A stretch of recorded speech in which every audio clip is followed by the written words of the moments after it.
Here at the conference for District 57, I did a presentation on effective stage anchoring, or how to make sure that your audience remembers things more effectively by the way you manage the stage. Stage anchoring is a technique that can enhance your presentation. Learn how to move around your presentation space in a way that enhances the effectiveness of your story and get your audience to remember the important parts. It can also help create a timeline using effective stage anchoring. Now, Sean Adams is a best-selling author, entrepreneur, former college professor, administrator, and international speaker. He has presented to over 10,000 people on 5 continents and will focus his expertise on helping you enhance your presence and effectiveness, regardless of the venue or of the size of your audience. Please give me a warm welcome for Sean Adams.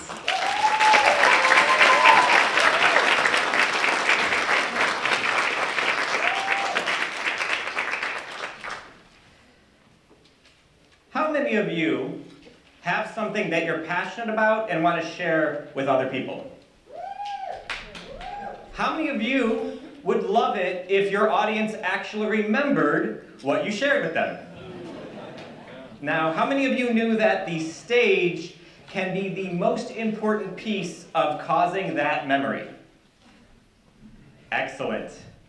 So, I'm Sean Adams, and I want to give you a little bit of my background on how I came to understand the psychology and the process of stage anchoring and why it works so effectively.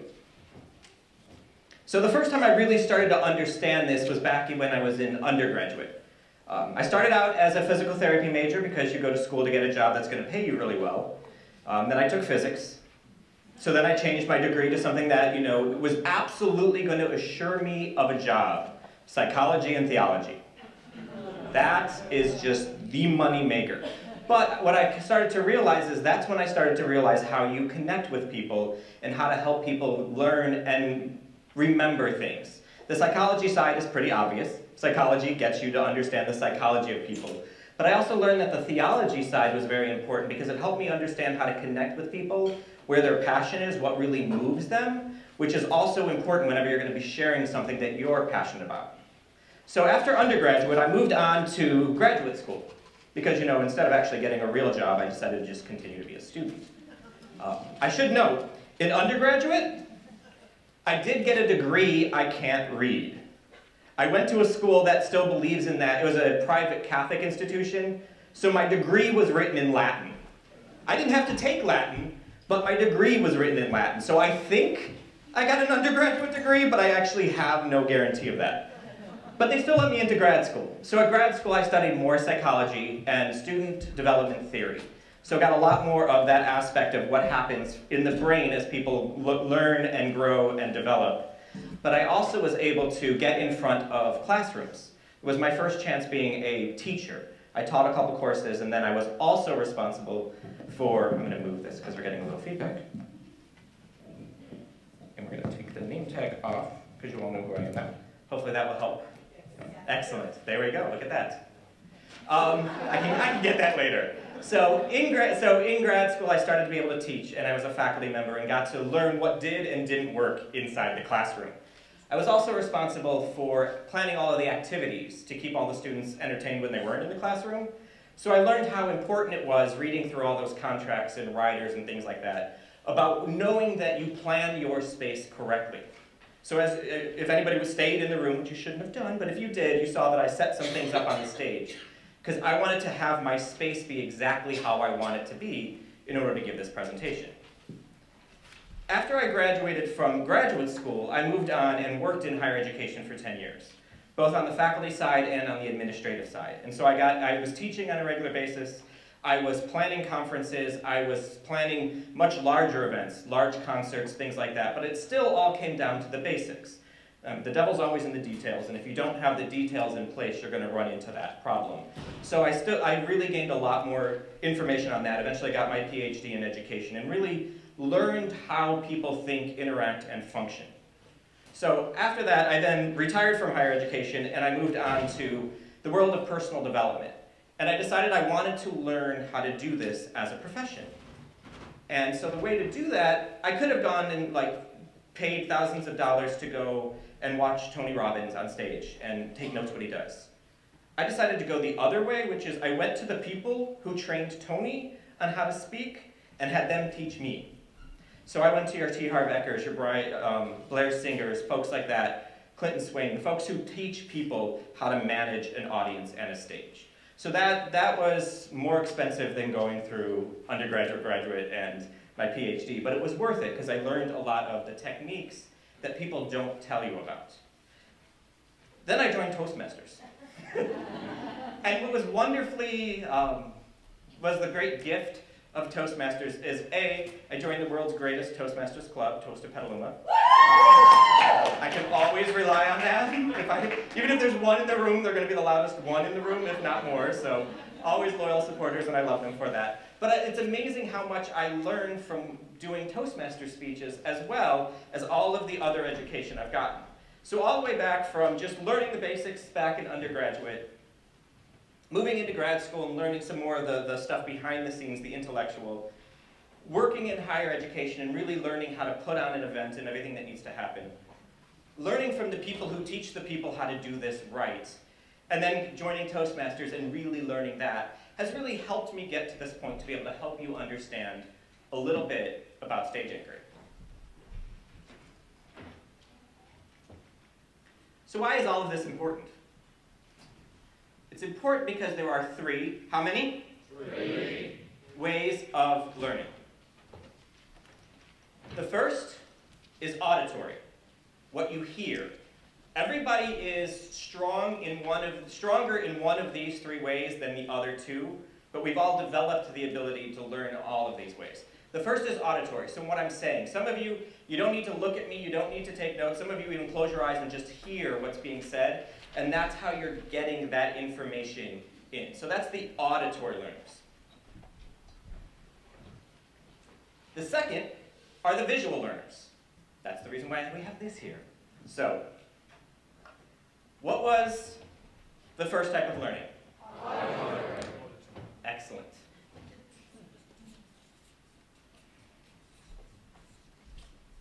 And what is the second type of learning? Visual. You guys are fast learners. Now, the third is for all of you folks who have your little pens and notepads out. You're my tactile learners. You're the ones who have to physically do something for the learning to take hold. And that also isn't just note-taking. That's your people who are into dance and use movement to be able to gain the information and process information through movement or some kind of physical body experience. That's your tactile folks. So the third type is? You are excellent learners. And I know the evaluators would criticize me for turning my back to you, but I'm aware I'm doing it.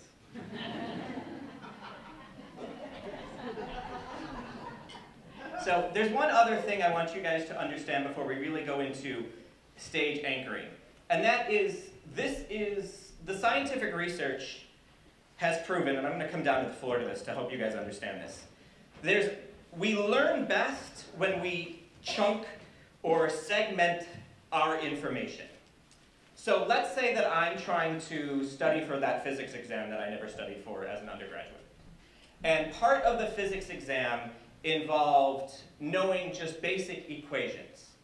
So the idea to this is our brains actually take chunks of information and store them in different ways. And so our brain likes the idea of, think of an office building, where you have all of these different offices that exist. Each room in your brain is a piece of knowledge. So if I want to learn physics, I would go into room 101 and learn the theory of relativity, because you might as well start easy. Then I would go into room 102 and learn the theory of gravity. And then I would go into room 103 and learn whatever other theories exist in physics. Clearly, I didn't learn any of them. But let's say the second half of this education is actually going to be going to knowing the history of physics, like who are the great physicists.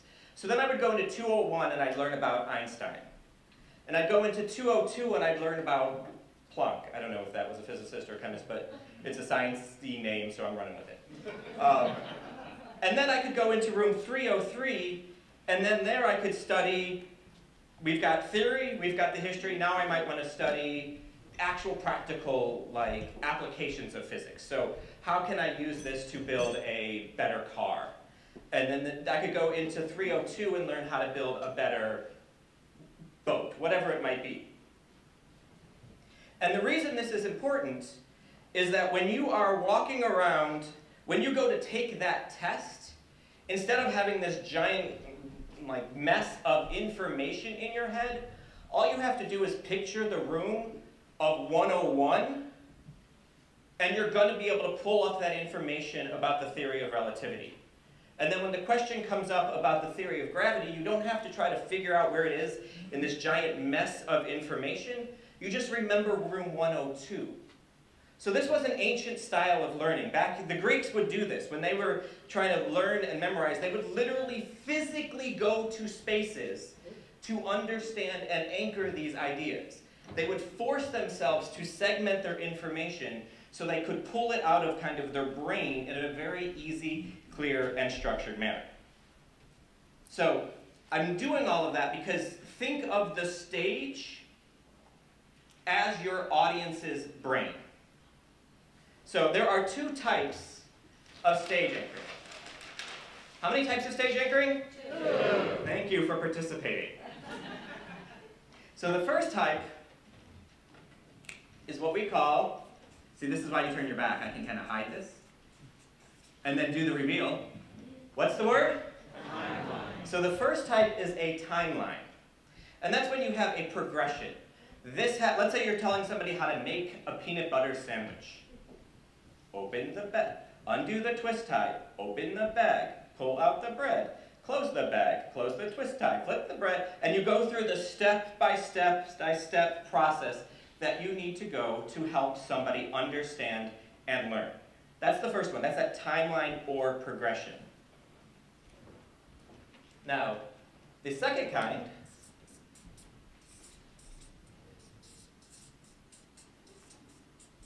it's not sign points, it's significant points. If there's certain things you want people to understand, I don't know, maybe the auditory, visual, and tactile learning styles, you need to be able to give them that physical space that they can associate with it. Because now if I stand over here, what do you guys go and think about? Auditory learning. If I stand over here, you think about visual. And over here it is tactile. So that's now anchored in your head. And if you're ever sitting there thinking, what are the 3 types of learning? All you have to do is picture the stage and where I was standing, and those answers will come to you because we learn better visually. Even if you're an auditory learner, having a map helps you. So how does this work? First of all, if I hadn't just told you I was doing that, you don't actually know I'm planting the seed of these 3 different concepts. It just naturally works in your head. Your brain is making the map for you as I'm talking. And I have the glory of this nice, ginormous stage where I can be painfully deliberate about how I'm doing this. And I know inside, wherever you may end up speaking, you may not have that option. But you may have just this size space, but you can still own every square of whatever the size stage you have and be very clear on what each piece means so that the education and the knowledge and the wisdom sinks into your audience. Now, the other thing it does is it complements a thing called accelerated learning. How many of you have ever been in a room where you were listening to someone speak and for 45 minutes you stared at that person and did nothing but looking at that person? How many of you so far in this presentation have either had to say something or raise your hand at some point? That's accelerated learning. you're going to learn more if I get you participating, especially if I get you giving me the answers. How many types of learning are there? 3. Notice, I'm going to give you a hint. I don't actually want you to get it wrong. So if I say that there are multiple types of learning, how many are there? 3. That is a learning technique to help it anchor it. But by doing the physical, you're instantly, when I get you to say 3, you're instantly picturing 3 locations on the stage in your head. I'm not a mind reader. I'm programming your brain for me. Because I want you to remember what I'm sharing with you guys here. I'm not doing it to brainwash you. I'm doing it to help you learn more effectively. And stage anchoring does that because we learn better through accelerated learning, and stage anchoring is a type of accelerated learning. It also does a wonderful job of connecting the 3 types of learning. When I'm standing over here in auditory, I'm still talking to you, yes? So my auditory people are hearing, but you're also seeing me, and I've also got you to do something tactile by saying the first type of learning is? Thank you. Now, same thing with visual. My visual learners, that's why this is in the visual learning section. The physical thing you're seeing where the information is at is in the visual section. You're still seeing me, my auditory learners are still hearing me, and the second type of learning is visual. Thank you. Now, the tactile is a little harder for me to demonstrate on stage, but that's the reason why I brought at least a prop. So I'm physically using something with my body to accentuate that idea that tactile is physical body aspect. You're still hearing me, you're still seeing me, and you're still interacting. So it connects all 3 types of learning. So you don't know what your audience is like. You don't know if they are or if they are or if they are exactly. So you can't know that going into a room. But by managing the stage in a deliberate way, you are assisting everyone in the room to learn in the way that best complements their strength. This is why stage anchoring matters. Now, I've given you a fairly good example of how to anchor significant points. Where was I in my progression when I told you the story here? Graduate school. Where was I here? Teaching, higher education, personal development, and then Toastmasters, of course. I'm going to hang out here for a little while. This is a good place to be. So, but when you are looking at the stage, we naturally think timelines left to right. We're a Western society, so this is how it's been programmed into us. It's a little different if you go into an Eastern society, but it's become Western enough that this is the accepted norm in learning time, a progression of time. So you know my growth as I got to being in Toastmasters, because you can follow the path of how I got here.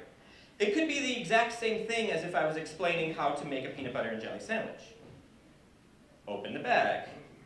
Well, first of all, sorry, it's open the twist tie, open the bag, pull out the pieces of bread, close. So people then will remember the progression of going from undergraduate to graduate to working in higher education to doing personal development to then joining Toastmasters. And you always want to leave a little space. Because unless I keel over right now on this stage, something else is going to happen in my life. So you never want to end your lessons here because you don't have anything else that could happen. Always leave a little space. But that idea of giving them progression helps anchor how you move through something. If you were training somebody on how to do an excellent evaluation, you would sit there, you want to listen carefully, take notes. Actually, first of all, what you want to do is read what the responsibilities of an evaluator are. Show up, listen carefully, take notes, organize your notes, present them clearly, and accept the rousing round of applause. This works for anything that has a process to it of A leads to B, leads to C, leads to D, etc. So you've got your timeline, or you have your significant points.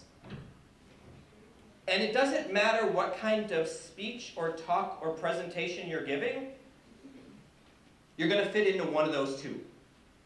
You're either telling the significant points of a story, or you're telling the experience that somebody had. Those really are the basics of stage anchoring. Timeline, significant points. If you can remember those two things, think about whatever presentation you need to give, and then design your stage, your space, or your platform around presenting in one of those two models, your information is going to sink in.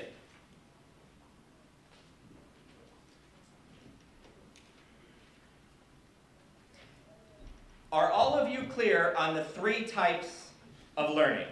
Yes or no? Yes? Yes. No. Excellent. I love when that happens. So, you have it very clear. This, by the way, so is the one I get ticked on every time when I give a presentation. I'm even catching myself now. I just thought I'd share that. So, I just did it again, didn't I? Auditory, visual, tactile. And you notice I keep going back to those places when I talk about it, to anchor those concepts over and over and over and over and over again. Correct. This allows you to remember the 3 things. Let me give you an example of how it doesn't work. The 3 parts of a peanut butter and jelly sandwich. You have to have bread, you have to have peanut butter, you have to have jelly. Now, the bread doesn't really matter. You get to choose whatever you want the bread to be. The peanut butter probably should be made with peanuts unless you're allergic to it, then it should be some other peanut-esque kind of thing. And the jelly is some kind of fruit thing that's, you know, cooked, bubbed down, sweetened, whatever the heck. I don't know how you make jelly. I don't make jelly. Now, in order to make a peanut butter and jelly sandwich, I don't know where to go anymore because I've mixed my messages. This was originally bread and then it became jelly. Now, when I talk about a peanut butter and jelly sandwich, you don't know where to look to remember what the first piece is. That's bad stage anchoring. And whenever I give a lesson or teach, I always like to make sure people understand the bad way to do it first, so that you can avoid this. And you'll notice I didn't poison my stage. I still have my nice clean timeline of how I progress through my education, and I have my nice clear 3 points of learning. I use the middle to show you what's bad. So for the rest of my presentation, I'm going to avoid standing in the middle of the stage, because this is now equated with being something really weird and not quite clear. And the other side of this is it's really hard to take in a lesson about what works and what doesn't work if you're not really sure where the main significant points are happening, and if, you know, staying in one place is important, or meandering, or wandering around, or being somewhere else. You guys can't tell what the main points of what I'm saying right now are because I'm all over the place, literally. When I'm wandering around and just kind of meandering aimlessly, you can't follow or identify the main points. The main points, I have to tell you what they are. So 1, don't mix your stuff. If you're going to choose anchor points, keep them consistent. Number 2, tell me where those main points are by stopping. This is one of the biggest mistakes people make in sharing information, is they just keep walking around wherever they want to go, and you never know when they're getting to a main point of stopping to share your main point. That idea of stopping to share your main point means less now to you guys because I haven't stopped to make the point that that's a main point. So stopping is a main point. It's perfectly okay to move around the stage. You have to anchor things. But when you get to the point that you know they have to learn, you stop and talk about that specific point, like the fact that those of you who are auditory learners are enjoying most of this because I'm doing a lot more talking. Those of you who are visual learners are also happy because there's movement and you're able to follow something. And all of you with your little notepads out are happy because you have notepads to take notes on. But you get that these are significant because I stopped to share. And I can still talk between them, but once I get here, I don't talk over visual. All I talk about here is that visual helps. That's all this spot on the stage is about. So I want to make sure you guys are hearing this clearly. Once you establish a point on the stage, that point means that for the rest of the time you're giving your presentation. This works for a 5-minute presentation. This works for a 50-minute presentation. This works for 5 days of training in front of 500 people. Once it's anchored, everyone knows that when they're here, more people are starting to listen. And you may not even know you're doing this, but you're writing less when I'm standing here. But when I move over here, the pens start moving more. You guys don't know this because you don't have the observation point that I have, but it's literally happening in the room that when I move over into this direction, the pens start moving a little bit more. Everyone's heads come up a little bit more when I'm here because something important visually is happening. And you don't know what it is. It could be the fact that I'm bald. It doesn't matter what it is. Or sort of bald. I don't know what this is yet. I haven't figured out what that's going to become. It's like my reverse Movember thing. I'm not really sure what that's going to be. But something visually is going to happen, so all your eyes come up when I'm standing here. Because you're like, oh my gosh, what visually is going to occur? This is why all of this works, and it's important. So I just want you guys to be able to see exactly how I set this up, just so you visually understand. So, there it is again. In the front of the stage, I did a timeline. Now, mind you, what color did I write timeline in? What color is my example of stage mapping that I'm drawing for you visually? Colors matter. You made the connection that green was timeline. If I had drawn this in blue, you're going to get a little confused visually. Because green meant timeline, but now I'm drawing this in blue, I'm a little confused. So I made the point of showing how I use the stage to show the timeline, and it just progresses nicely. Always left to right for the audience, or stage right to left for those of you who understand the difference between those two things. Then I also use the back of the stage for making my 3 main points. Now, is this table ideally situated for me? No. This is a tactile barrier for me, but I made the adjustment and that's fine, and I'm using it to my advantage to hold my paper and pen. I didn't get to completely set my environment, and that's going to happen to you when you're giving a speech. So you have to be able to physically make it the way you want. You have to own the stage the way you want to. So I wanted you guys to just see that everything I did for this talk up to now was intentional. I went through and taught first using the examples, and then I'm explaining to you why the examples work. The lovely thing for all of you is, if you use this information well, you don't actually have to go back and say, oh, by the way, I stood here to talk about grad school because I wanted you to remember grad school. It's just going to naturally happen for your audience. I'm giving a speech on how to do stage anchoring effectively, so I'm explaining how I brainwashed you.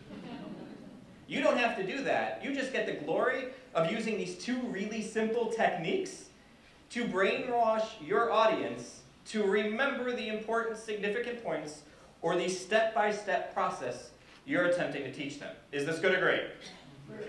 Thank you. I also love to do the output piece. Always make sure the answer they're going to give you is the answer you want. I don't care if you say good or great, they both work for me. We'll even do good or good, but I like good or great just so you go that next level. So it's an accelerated learning technique, but I just wanted you guys to understand that. So we're going to do this again. Wow, I do that a lot. What part of my history?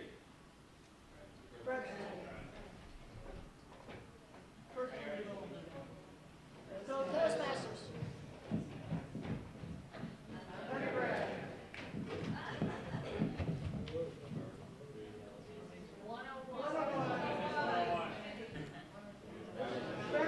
Which was? 102 was? Okay. You know, we talked about that for maybe all of 5 minutes, and I haven't gone back to that. It's still in your heads. If I went to 301, what would that be? Actually, and notice how it didn't work, because I wasn't there. Now, if I'm physically there, now, what was 301? 303. What is 303? Application. That's the point, application for a car, specifically. But that's the idea, is that I don't even have to say anything. I can just stand here and you're all thinking about. And I can just stand here and you're all thinking about. And I can just stand here and you're all thinking about. This stuff works very effectively. You all now know the 2 types of stage anchoring and physically how to do it effectively. Not that hard. And it's now in every one of your brains, and when somebody asks you about it later, all you're going to do is think of the goofy guy in the hat running around on stage wearing the weird shoes. Those of you in the back can't tell, but I do have some rather funky shoes, which I've been criticized for, but I still choose to wear them. And don't listen to all my advice. One more thing I want to make sure you guys understand, and this is a little bit of bonus material, but I want to make sure you guys get it. You'll notice I'm using a flip chart. I could have done this as a PowerPoint with a little clicker and have a screen behind me. I am almost morally opposed to PowerPoint.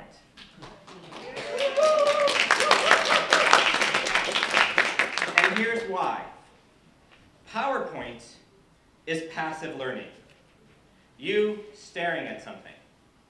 This, I actively had to physically write. You're watching it, and it's going to more likely encourage you to write whatever I'm writing. Where PowerPoint you can just kind of stare at, and what it does is shuts off all the other parts of your brain. It actually hurts the other types of learning. It is strictly a visual learning technique at best. It's not a learning technique at all, but at most it's visual. It also shuts down creativity. Now mind you, we had that conversation this morning about moving into being able to do a Toastmasters meeting online. And some of you thought that sounds really, really great. Some of you others thought, absolutely not, I hate the idea. And there's a bit of irony of me saying that technology shuts down creativity. Because I'm the Google Hangouts coordinator for the district. So if we're going to move to doing technology to help deliver information for Toastmasters, that's my job. But I also recognize it's not the best. Whenever you bring in technology, it shuts down that ability to create and interact and really causes a barrier between you and really progressing forward in learning. So that's one piece of it. It also significantly disconnects you. Here, even if I'm talking visual, I'm the visual. Even if I have some other visual with me, I'm still the visual. With PowerPoint, I'm no longer important. I could hit play on a little recorder, go sit over here and sip some tea, and just click the buttons as the little recorder is talking to you. That's not learning, that's me taking a nap and you just all paid me a lot of money for nothing. It causes significant disconnect between the audience and the person giving the presentation. I can't do accelerated learning with a PowerPoint. How many types of learning are there? 3. How many types of learning are there? 3. Instantly, I'm no longer important. The screen becomes what's important to you, and that actually causes you, your authority, your right to share this information to significantly decrease. When you're speaking, you're the authority. Your information is beneficial. If my introduction had been, let's welcome to the stage Sean Adams. We found him on the street, and hopefully he can talk to you about stage anchoring. No. The fact that I've spoken in front of 10,000 people on 5 continents isn't bragging. It makes you think, wait, maybe I should listen to this person. When you use PowerPoint, you've instantly lost all that credibility you've built up for yourself. And you've given the credibility back to the technology. So you no longer have wisdom. The great overlord of technology has wisdom. So you're disconnected, you're affecting and hurting the 3 types of learning, and you have a very, very passive crowd. You are all still rather engaged with me. I can tell because most of you are still looking at me and I'm getting a lot of nodding of the heads when I'm talking, which means somehow you're still engaged with me. If you're asleep in the back, that doesn't hurt my feelings. I don't come up here knowing I'm going to reach everyone. I come up here knowing I can deliver the most effective information to as many people as possible. If I try to reach all of you, I'm going to fail all of you. But if I can create and formulate a presentation that uses stage anchoring to help you learn, the vast majority of you are going to learn something.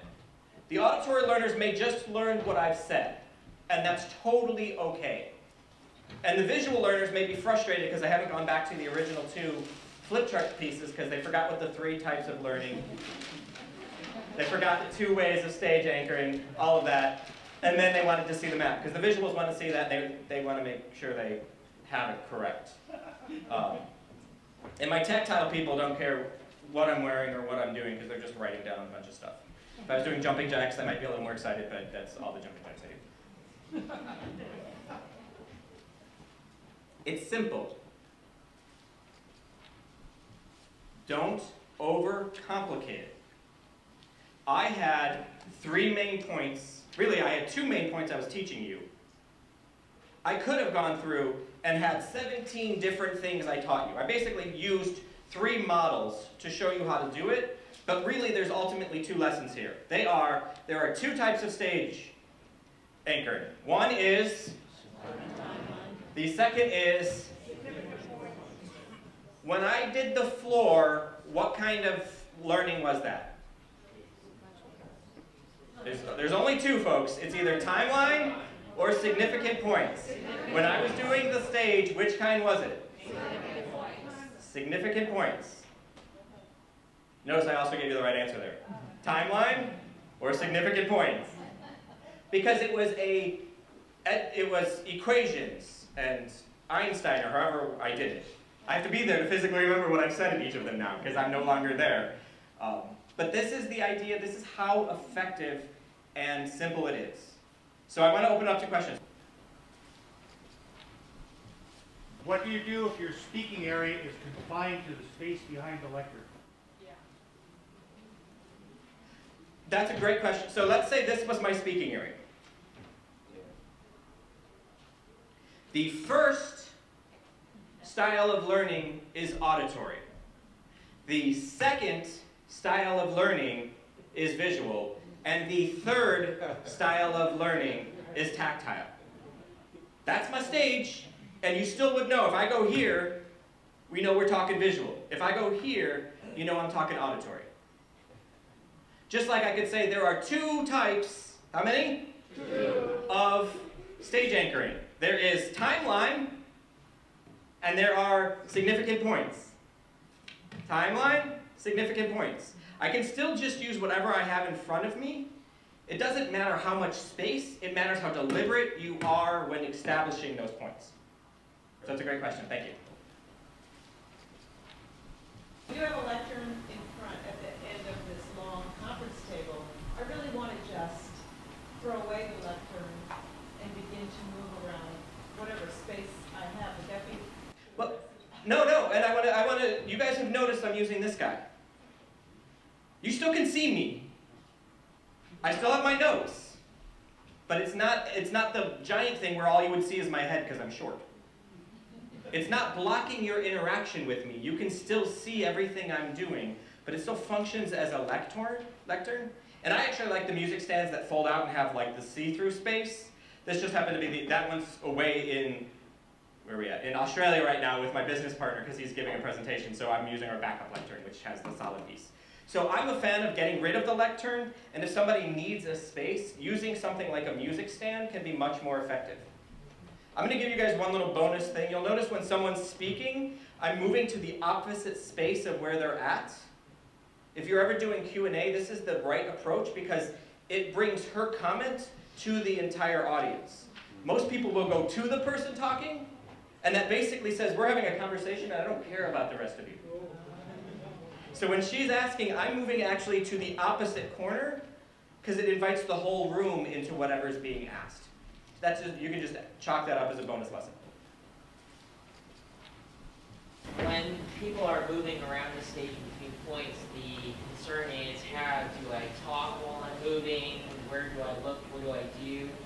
Maybe you can talk about some things to avoid or some best practices while you're moving between the points on the stage. Excellent. So the number one lesson is stop when you're making a significant point and explaining why that point is significant. So I can talk about the fact that this is auditory learning and it's very important to be able to address your audience from an auditory learning perspective. But I can still explain that there's also a second type of learning as I'm walking. But when I get to the point of saying what that is, I stop again. So movement is filler between significant points. Significant points are stagnant. You stay put.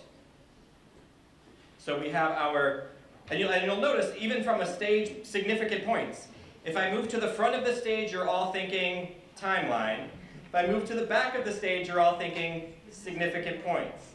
So I've anchored that as well, even if you didn't know I was intentionally doing that.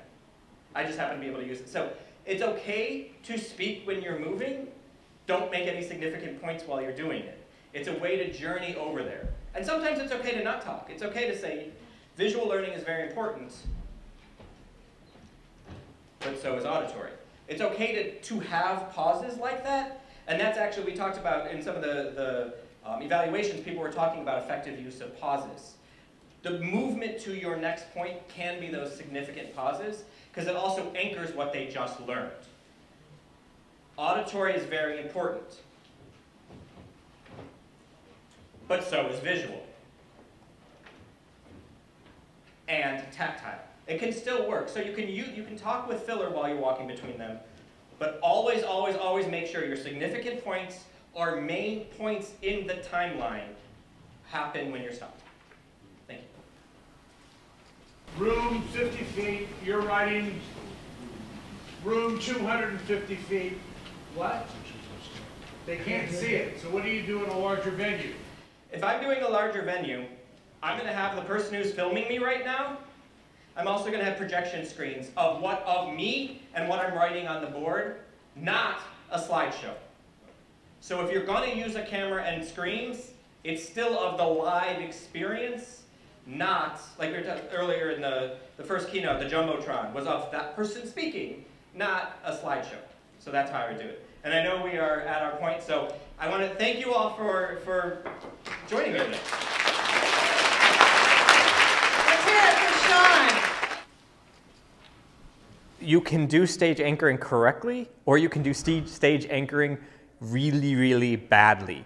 The idea is that you're planting seeds, and people try to do that often, but then they forget where they actually made the statements each time, so they end up muddying everything by, there was this great example of somebody had given a talk about, it was talking about like the life of their family, and there was a moment when they were talking about a funeral, and they had said like, here is the casket, and then later on in the same talk, that's where they laid down the picnic for a lovely afternoon, and not realizing that the picnic and the casket were actually physically in the same space on stage. And so you've got to be really aware, if you're going to do this, where you have anchored things so that you don't run into that problem of cross-contaminating your anchoring. The best way to start is whenever you're writing out your speech, odds are you're going to be doing it in a way that's got some form of an outline first. So you're very clear what your main points are. And so once you've done that, figure out and make a map on a stage. I even did this for myself, and I've been doing this for a year. On the podium, I had a piece of paper that said, here's where I'm going to anchor this part of my timeline, or here's where I'm going to anchor this thing. So I knew, so I could continue to refer back, because if you try to remember it, you're going to run into problems. So make sure you know what your main points are, which is going to make your speech better, as well as being able to deliver it better. And then make sure that when you are anchoring, you know exactly where you are anchoring it by planning it out ahead of time. That's usually the best. There's a lot of education and things that you can do to learn how to do this at a much higher level. But I would say for your average person, just get used to being clear on what your points are and taking the time to plan ahead where you're going to anchor those points. One of the things to keep in mind is to make sure that you know what you're going to say in your speech and how it's going to show up within the stage if you're going to become stage anchoring intentionally. So the way I do that is I have my list, my notes of what I'm going to say in the speech, and I also have a little map of the stage, and I have trigger points in my speech. So point A that I want to teach has an A on the map of the stage. So when I'm getting there, it reminds me, oh, I'm going to say this, I have to move to this part of the stage. So I visually have a representation, and I have a trigger inside my notes to remind me to use that visual location. So it's not a map, I don't just speak off of the map or my notes, I have both sitting in front of me, so I know when I see that trigger in my notes that says this is main point A, I know to go to main point A on my map so that it's very easy and I don't get myself confused. And I always make sure that the map is drawn out from the stage perspective, so I will always draw in where the audience is, so I also don't get confused which side of the stage I'm supposed to be speaking through, so that I have the stage, then I have the audience, and I know so that when I'm standing on the stage, I'm looking at the audience and I know where to go. One of the things I was most nervous about in delivering this speech is that I knew I was going to be using things called accelerated learning techniques. The raising my hand and getting the audience to respond, call back and forth calls with the audience to get them to respond to me. And I was worried because I've never done that with a Toastmasters audience, and I didn't know if they would respond. And what I realized, and I kind of already knew, is that it's a natural thing for people to act that way. So the way I wouldn't try to throw in insane amounts of these accelerated learning techniques. The key is always to give them questions they know the answers to. So I always start my speeches with 3 simple questions that get people in the mindset of saying yes. How many of you want to learn this? How many of you want to learn this? In this speech, I actually started with the 3rd question was a no question, but I did that intentionally to set the stage that you guys don't know what I'm about to teach you, so it gave me more authority, because it was a new audience. Nobody in the room knew me. A lot of times I'll be presenting in front of a group that knows me, and I'll give them 3 yeses, so they're in that mindset of saying yes and in a positive mindset with me. So that could be the easiest place to start, is starting out with those questions where you're asking the audience something they're gonna know. It's a very simple way to do it. And also throughout the thing, especially if you're doing stage anchoring and having people, you've anchored things, make the audience state that they know what you've just anchored. Is this the auditory? What is this?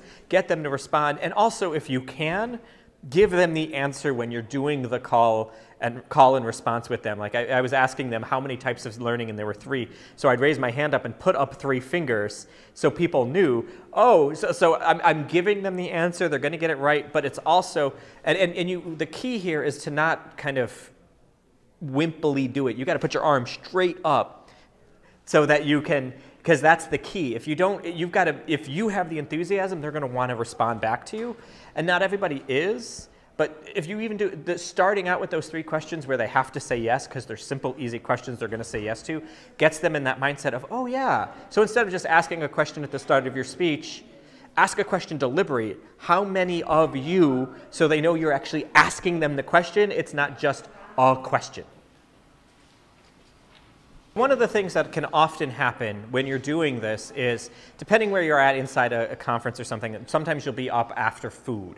And so all the blood's rushed to their stomach and they're just not, they're lethargic, which happens after people eat, and that's normal. One of the best ways to do that, first of all, if you've already, if this is something that they've already experienced and you're doing an all-day presentation, the easy thing is if you've anchored it early on and people know that you're going to be expecting call and response, it's, you want to start from the beginning with that, because then it's going to get everybody doing that consistently from there on. If it's your first time speaking and it's kind of a lethargic audience, I learned this when I was in university as a professor. I'm very good with the awkward silence. So I'm perfectly happy to say, how many of you are looking to, and put my hand up, and if they don't raise their hand, I'll be like, let's try this again. Now, how many of you, and you do it up to 2-3 times until you even get a sprinkling of people reacting, because then they get, oh, and it feels good for the audience because now they're part of the presentation instead of some passive thing being talked at. You're communicating with them. So you almost have to teach them to do it, but once they're into it and doing it, it seems natural and it's comfortable for them.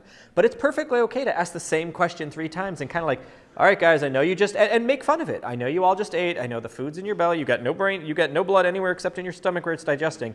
But I'm going to help that digest better by getting you guys moving around a little bit. Is that okay? And you always ask permission. People are going to say, okay. And then, so when I ask you a question, if I raise my hand, I want you guys to respond and teach them how to do it so it's not awkward and it's comfortable, and give them easy things.